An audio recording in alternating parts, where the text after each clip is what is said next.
Ever been caught in a situation that made you want to disappear? Well, I have a story that will make your toes curl in embarrassment. Imagine this. You've just moved across the country, leaving behind everything familiar, to chase your dreams.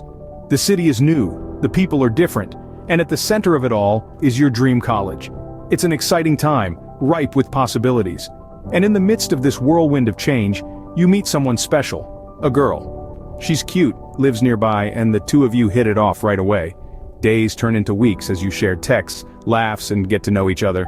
You find comfort in this connection, a familiar face in a sea of strangers. One day you get an invitation to her place.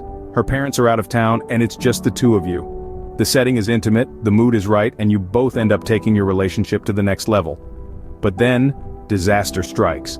Her parents return home much earlier than expected, and there you are, caught in a compromising position on their couch. The shock on their faces is palpable, the embarrassment that fills the room suffocating. What makes it worse? The girl had mentioned her dad was a college professor, but in a city with countless colleges and myriad courses, what were the odds, right?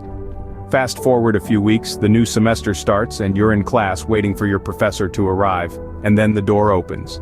In walks the man who had caught you red-handed on his couch. He starts to introduce himself, scanning the room filled with hundreds of students. And then his gaze lands on you. The recognition is immediate.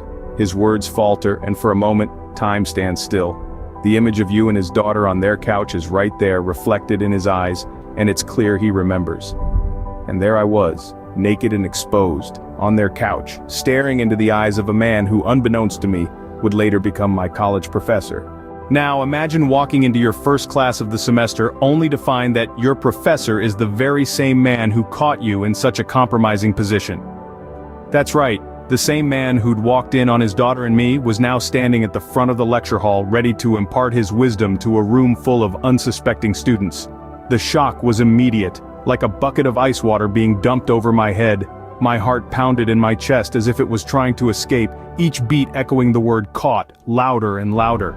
The embarrassment was like a hot flush, rising from my toes to the tips of my ears. But you know what they say, when life hands you lemons, make lemonade. So instead of wallowing in embarrassment, I knew I had to acknowledge my actions. I had to face the fact that I was in a situation that was far from ideal, and that I hadn't anticipated running into her father at college. Respect was crucial at this point. Regardless of our awkward encounter, he was still a professor and he was still her father. It was essential to show him that I was mature and respectful, not just some reckless teenager. Open communication with my girlfriend was also key. We had to discuss the situation, decide how to handle it, and ensure that it didn't strain our relationship. It wasn't easy, but it was necessary. And through all this, I couldn't forget the reason I was at college in the first place. I was there to learn, to grow, to chase my academic goals. This situation, as uncomfortable as it was, couldn't distract me from that. So, what did I learn from all this? Privacy, boundaries, and being mindful of potential consequences are not just words, they're life lessons. It's easy to forget them in the heat of the moment, but it's in those very moments that they matter the most. And remember, even the most awkward situations often become less uncomfortable with time. It might take a while, but eventually the shock will fade, and we'll all move on. Because at the end of the day, we're all just human, trying to navigate this crazy thing called life.